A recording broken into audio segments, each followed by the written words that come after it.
Chapter 2, Walking the Path Between Two Worlds. When I was little, the elder people in my tribe told me to never put on my shoes on the wrong feet. It was an omen of death.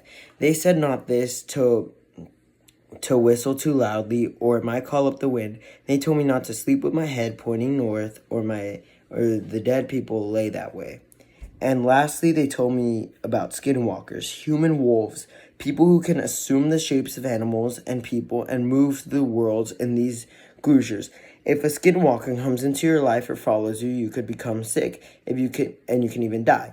They told me that these were serious dangers in the world.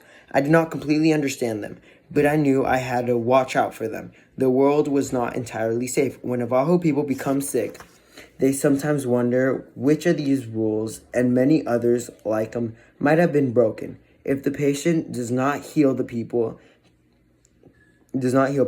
call a halati, a medicine man, to help restore the beauty and wellness.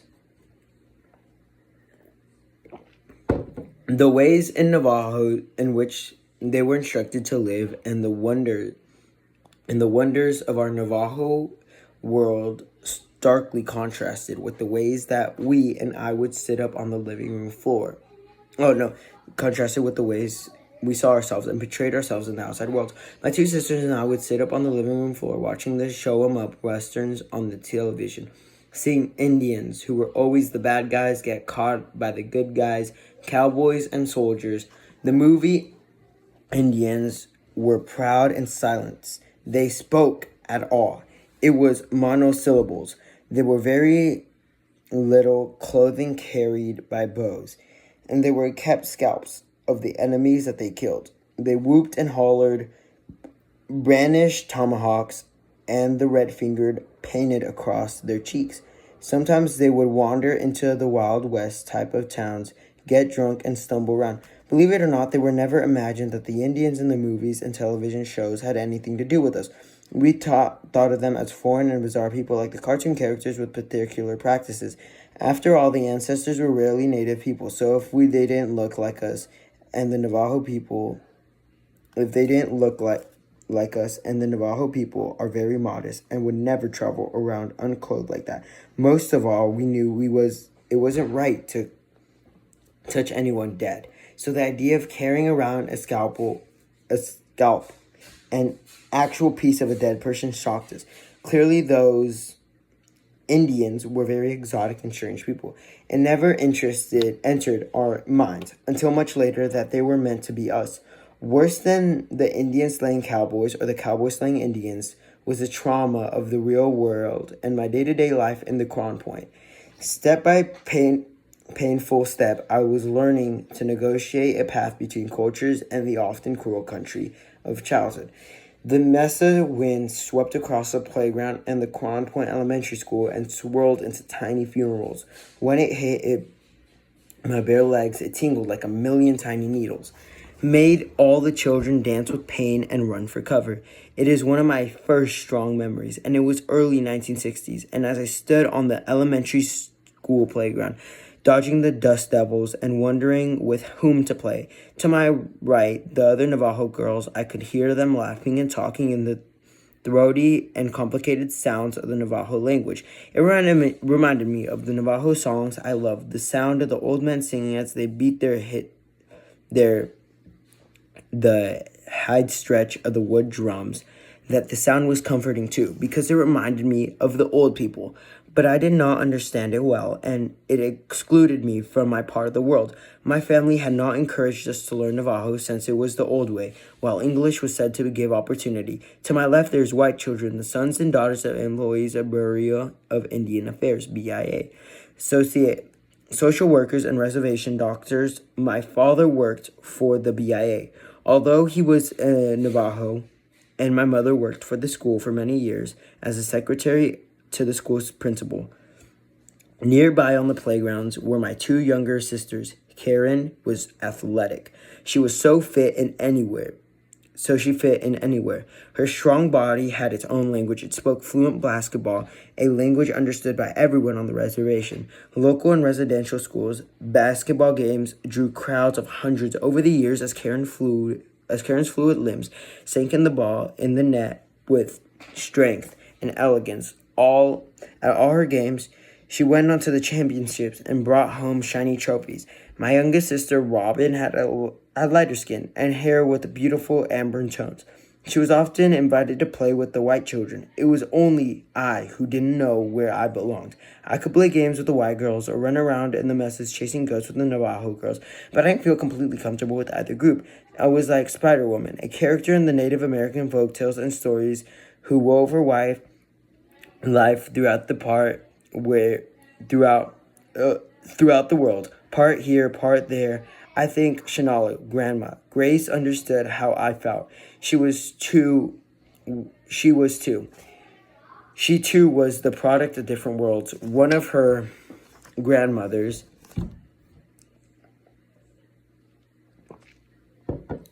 was a medicine man. His name meant Zanu, Navajo, because it was Zanu in Navajo. Because he lived near the Zanu people, our neighboring tribe, Zanish carried a medicine pouch and contained corn pallets, soil from each of the 4 sacred mountains, and fetishes. These tiny animal-shaped sculptures made by Zunus carry the spirits of the animals. The Navajo and Zuni believe that they could bring luck and guidance with the act as spiritual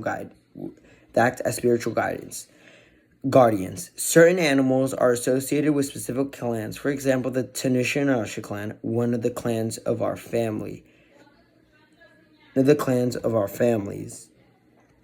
are referred to the bear people. My grandmother and other grandmother was Jesus of Arsu, a Spaniard adopted into tribe's child. She was captured in a Navajo raid and became an interpreter between the Spanish and Americans and the Navajos in 1874.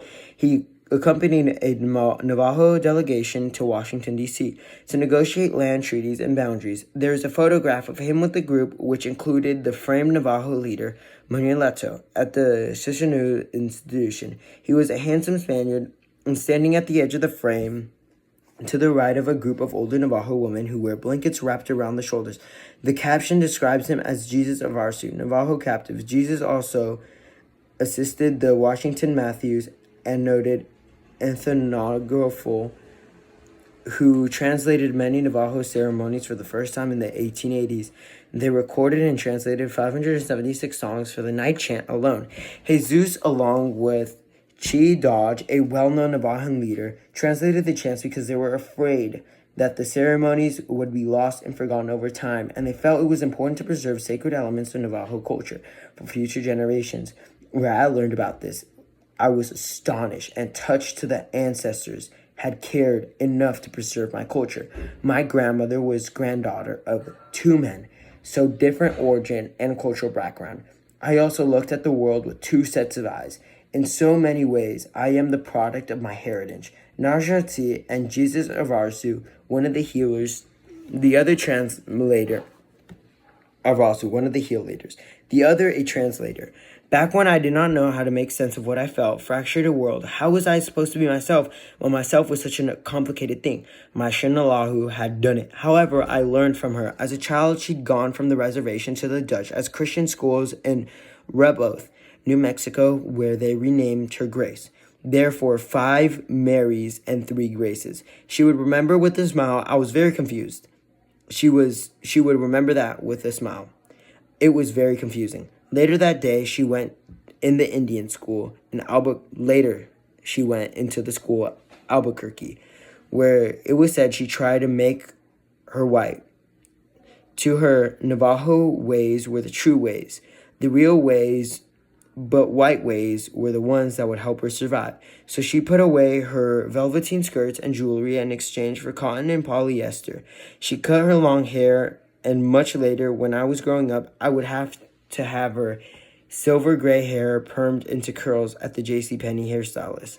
But in the closet at a shoebox, she kept moccasins, her silver concho belt, and her squash blossom necklace. Sometimes she would take them and wear them to run her fingers over the castle silver shapes, remembering she grew up in a Hugin with a dirt floor where she slept on lamb fleece.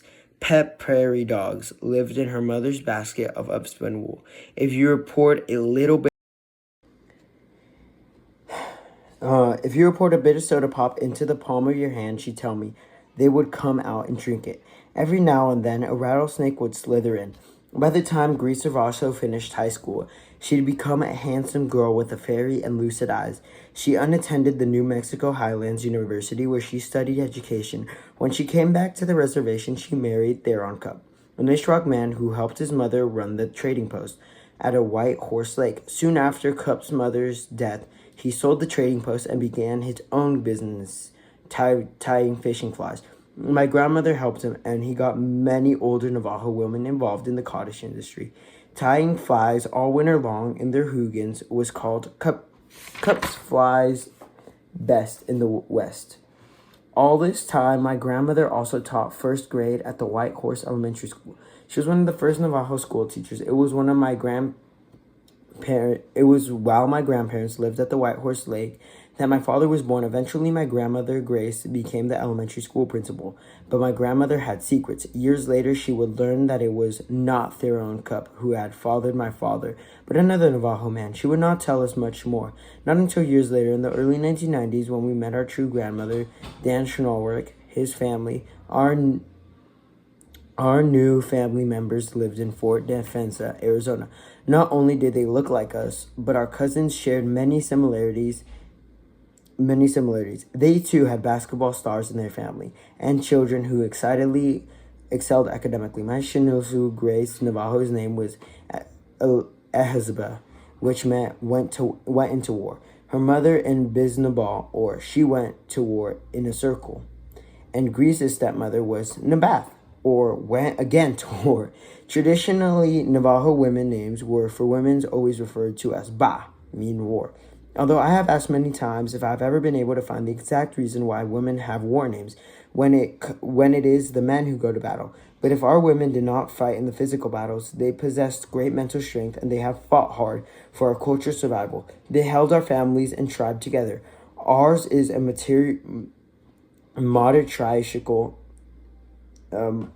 monarchical society, a tribe ruled by women. After marriage, young couples go and live near their mother's family. Women are the custodians of the children. In a divorce, men cannot claim custody. The lineage of the clans, which are like small tribes within a tribe, is also passed down through the women, also as the Eve theory. A Navajo woman could trace his or her DNA back to the history of the tribe simply by knowing their clans. Since the clan members historically were all closely related, a stranger who happens to belong in the same clan will technically have a portion of the same DNA. Property is also kept to the women, one's born into the main clan or is the mother's clan.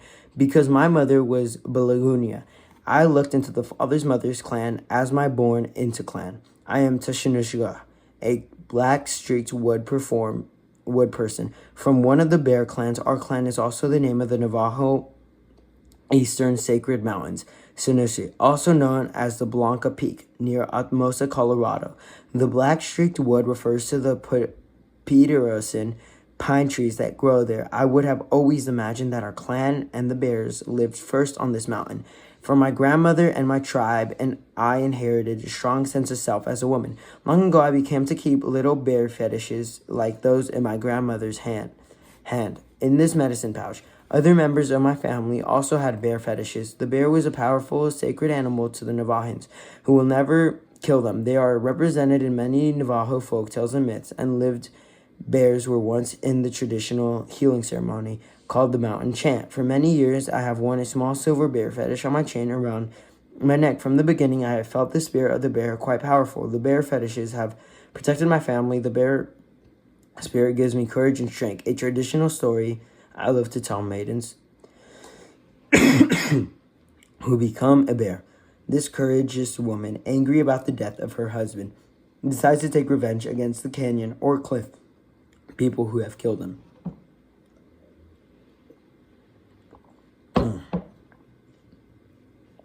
This woman prepared to go against the cliff people. First, she took screwing awls at to sharpen them. And then she hid her heart and lungs, as Coyote has taught her, and tuned herself into a great bear with sharp teeth and claws. She went against the people in the canyon. When she came amongst them, They shot her with her arrows, but they did not harm her. When she returned home, she was turned into a woman. But every night, she went out in her bear form and killed cliff people with her teeth and claws, and she did not eat them as wolf or bear would have done. I always remember that too. If I was a bear in the clan, I was therefore strong. I felt afraid or lost. I didn't fit in. I would gather that bear spirit energy with me, and it would give me a great feeling of strength. When I was younger, my family went to poos, or festivals, to Indian dances, to the New Mexico State Fair, where the spirit of the Navajo community was strong always, everywhere. When we went, I felt two sides of the world, one mechanized, rich, powerful, and the other natural, spiritual, and much of the time terribly poor. For a few years, my family ran the laundromat and the dry cleaner. It was lots of work. Each of us had our own specific tasks we had to do with the laundry. Grandma kept the specific box tasks having to do the laundry. Karen would unlock the coin boxes and empty the change. Evan Rom, who was very young, had a job to check the bottoms of the dryers and the washers for loose change and lost items. To clean the lint from the dryers, I helped load and unload the clothes. My mom did all the dry cleaning, and our father worked to keep those machines working. They broke often and had to be repaired. Sometimes people came into the laundry from the res after weeks of hoarding their clothes. Carried the smells of wood, flies, and animals, tended the wind of the mesas. When they would put their clothes in a big silver machine, they washed out the smell of the wild. In the end, we sold business. It was a relief for all of us to give up on the washing the desert way. Today, Navajo children are still standing on the playgrounds where I stood, facing the critical decisions I would face after graduating high school: to leave res or to stay and cleave traditional ways, to leave the desert, live inside of them, or to try and wash it away. They were to hear the voice of the wind and desert smell and the strong smells of our people, to feel the ways we came from, decide. The world whispers to them, you must choose. I choose to leave and get an education, following the path of the books I loved so much, believing the Danita was a frightening prospect. Navajo people believe that we are safe within our four sacred mountains that bound the Navajo Reservation, Mount Taylor, San Francisco Peak, and Blanca, place of our origins, of our emergence to the surface of the earth from other worlds below, the place of changing women's and the first man coyote and twins of the monsters in our legends roamed. These mountains are central to everything in our lives. To leave this place is to invite imbalance, to break our precious link with the tribe, to leave the walk of beauty, to court danger. It was a dangerous step, that into the unknown, unguarded world. In our song called The Mountain Chant, each of the sacred mountains is honored. The words describe each mountain as its specific qualities. The mountain to the east of Nashu is standing out. The mountain in the white beard is standing out. A living mountain is standing out. The mountain of the south is Tusha. It is standing out. If I left, I would leave the enclosed and sacred world within the strong mountains. Standing out, I would made good grades, but I received a very marginal education. I had a few good teachers, but teachers were difficult to recruit to our school, and they often didn't stay long. Funding was often inadequate, and I spent many hours in classrooms where I now see little was being taught. Nevertheless, my parents was assumed quite optimistic. All of their children would go to college, and I don't remember any lectures from my fathers on the importance of higher education, just that quiet reassurance that he and my mother and grandmother all believed in us. My college plans were modest. I assumed that I would attend all nearby state schools, but then I happened to be another Navajo student who was attending Princeton. I've heard of Princeton, but had no idea where it was. I asked him how many Indians were there. He replied, 5. I could even imagine a place with only 5 Indians. Since our town was 98% Indian, the mention of Dartmouth, which had about 50 Indians on campus, and I felt a little better. Ivy League was a term I have heard, but no concept of its meaning. No one came from my high school had ever attended an Ivy League school. At my request, my high school counselor gave me applications for the Ivy League school, but I only completed Dartmouth's because I knew there was 50 Indians there. I waited anxiously as the letter came back. I was accepted. Early decision. I was only 16 years old, as I only half Navajo in blood. I wondered if this meant I would only half as dangerous to me to leave Dartmouth. Sacred mountains the place between sacred mountains, half of me belonged in the DNA too. I figured, still in my heart, I was Navajo, and in a way, and I insensitively felt afraid of the move. I have seen those who went away and came back, the Vietnamese veterans, broke and lost, who aimlessly wandered to the street and galloped, the others who came back but forgotten the Navajo ways. My mentions of my arrival in Hanover, New Hampshire, are mostly of the color green. Green cloaked the hillsides, crawled up the ivied walls, and was reflected across the river, and had never been far from Cross Point, New Mexico. The green felt incredibly juicy, lush, beautiful, and threatening. Crown Point had vast, egregious sky, sand, but aside from the pastel scrub, bush, mesquite, and chismino, practically the only growing thing there was my tiny stunted pines called pinot trees. Yet it was beautiful. You can see the edge of the shaped faraway cliffs. Their horizon. No horizon was in sight in Hanover. Only trees. I felt claustrophobic. If only the contrast, if the physical contrast was striking, the cultural ones were even more. Although I felt lucky to be there, I was too complete culture shocked. I thought people talked too much, laughed too loud, asked too many personal questions, and had no respect for privacy. They seemed overly competitive and put a higher value on material wealth than I was used to. Navajo placed much more emphasis on one person's relationship to family, clan, tribe, and other inhabitants of the earth, both human and non-human, than on possessions. Everyone at our home followed unwritten codes for behavior. We were taught to be humble and not to draw attention to ourselves, to favor cooperation over competition, so as not to take ourselves look better at another's expense or hurt its feelings, to value silence over words, to respect our elders, and to serve our opinions until they were asked for. To not serve our opinions till they were asked for. Understanding the culture of Dartmouth was like taking a course in itself. I didn't know the meaning of fraternities or class systems divided into the haves or have-nots, which were so important there at first. Had the patience of my fellow students taught them survival skills through camping, tracking, and hunting? Did I have any interest in making four-story sculptures of ice, winter carnivals? Did they respect the elders, their parents? Did I know which fork to use at a formal dinner? What sort of ceremonies did their tribes practice? While they pondered such burning questions as the operating day of ski season, I was struggling just to stay warm during the frozen New Hampshire winter and not to slip on ice. Indian reservation and pueblos could almost be seen as a third world country, lacking as they did electricity, indoor plumbing, and paved roads. When the Native American students arrived at Dartmouth, one of the first things we were told was that we could attend high tea at Soborn Hall. At 4 o'clock daily, I walked around the campus in awe, like a peasant visiting the castle of a great king. Their stately, beautiful, and affectionate campus could be intimidating, be alienating to college unofficials' mascot, the Dartmouth Indian, the tomahawk-wielding red man whose presence was everywhere on the campus. In spite of the native community's protest, he was like those TV Indians we had watched when we were so little and thought so alien. Imagine so young native students seeing the white students wearing lion clothes and paint their face, jumping around with toy tomahawks like the rest of the Native American community. I was shocked in this caricature. I remember distinctively feeling alienated while walking around the Dartmouth campus that first year. By my sophomore year, I understood what it meant to be invisible. People looked right past me. I moved around the campus as unseen as the air. Outside of my freshman roommate, Anne and I never made a close non-Indian friend. I wonder if other students of the color felt the same. I was very homesick, wishing I didn't have to go to miss so many familiar events.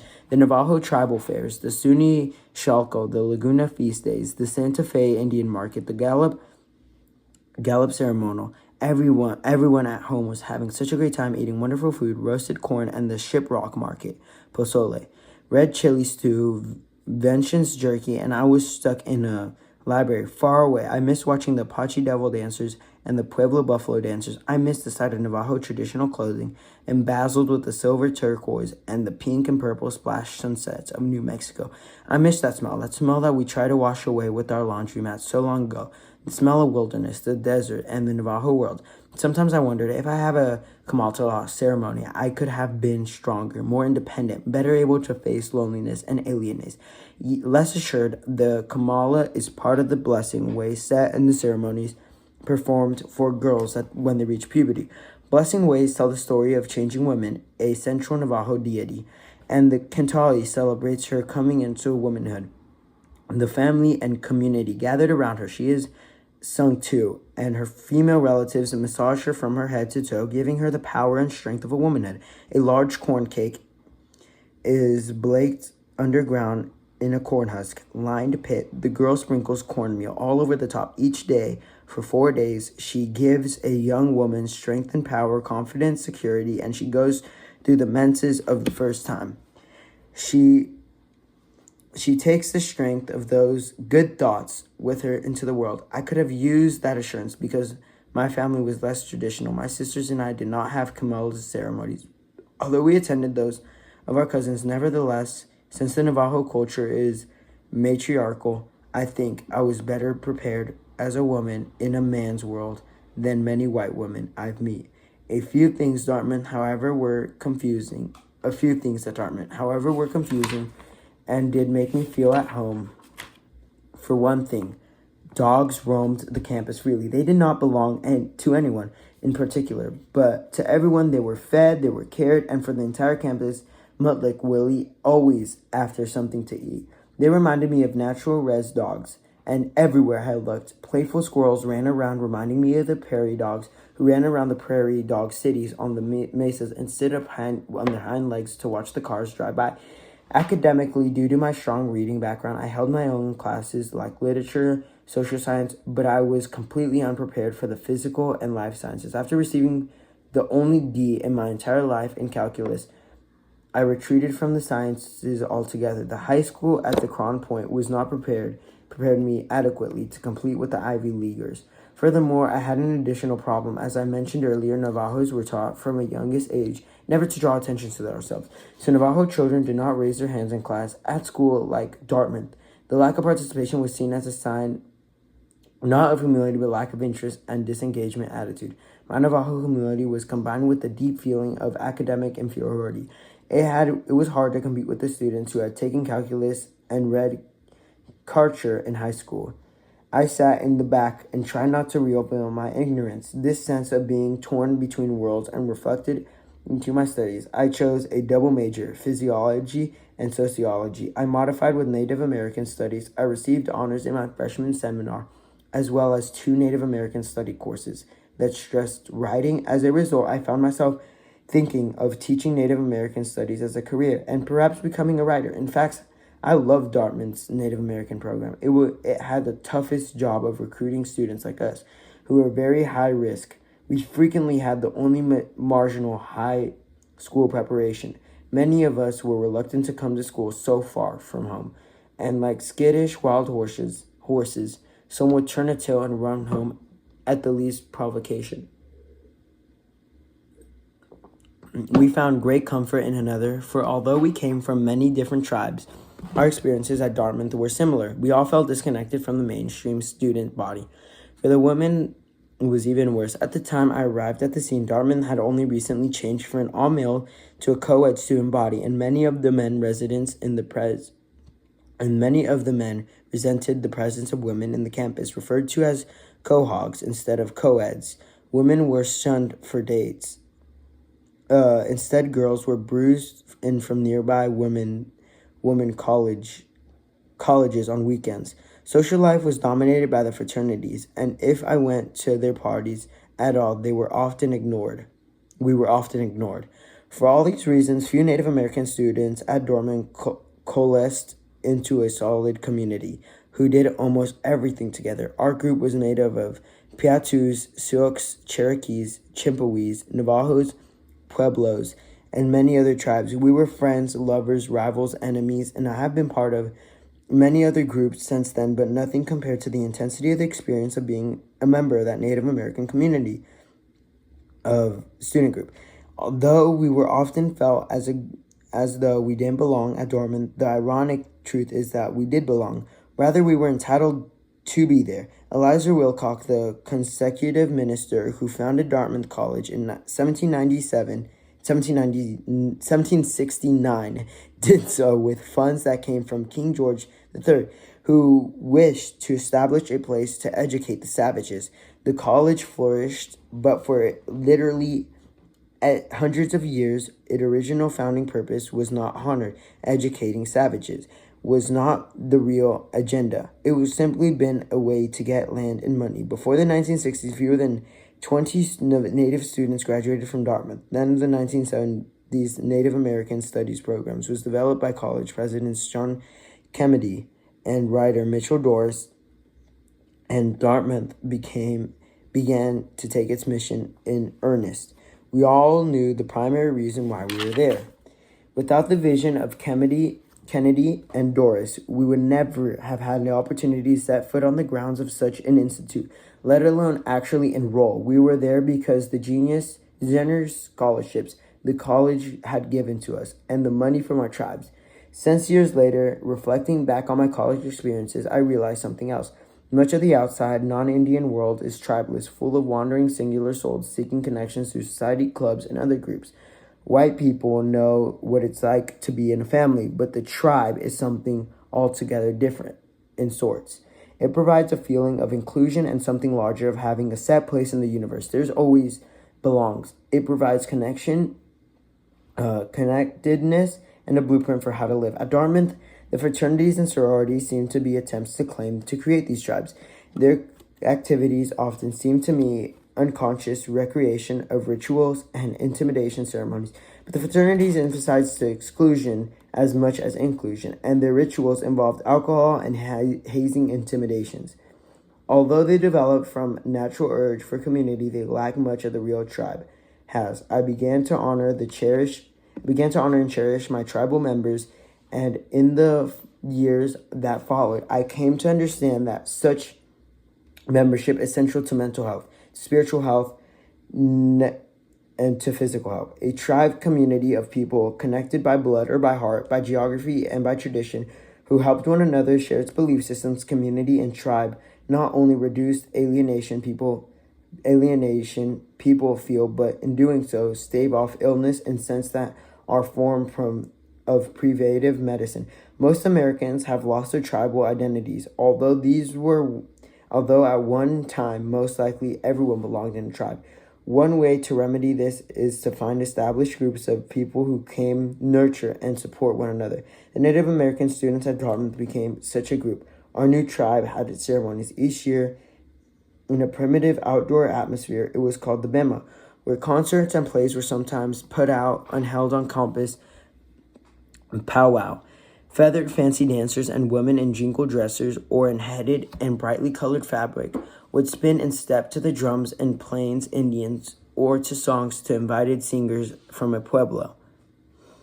The women would whirl and their shawls swirling and twisted into corkscrew shapes. Around them they danced two big high-stretches drums, encircled by the men who struck the drums rhythmically and sang. Their voices were wove and resonated, rose and fell above the steady heartbeat, the drums. The ceremony was a chance for the native and non-native communities to come together as one. I felt then, briefly, as I belonged. In the evening after the powwow, the singing and the drumming would continue at the party called the 49. There was the ancient rhythms that were mixed with modern English lyrics. The songs that sang could be romantic, funny, political. They could be about reservation life or pickup trucks or the bureau of Indian affairs. They always sounded the same, though, with a blend of voices rising around a drumbeat and a melody that pulled off the memories of childhood songs. Dartmouth was good for me. Singing and the other students melted some of my historical grief and anger into the larger, powerful force, a force I would take with me into the new world. I gained a new kind of family and tribe. With the new songs that held us together once again, songs had the power to heal.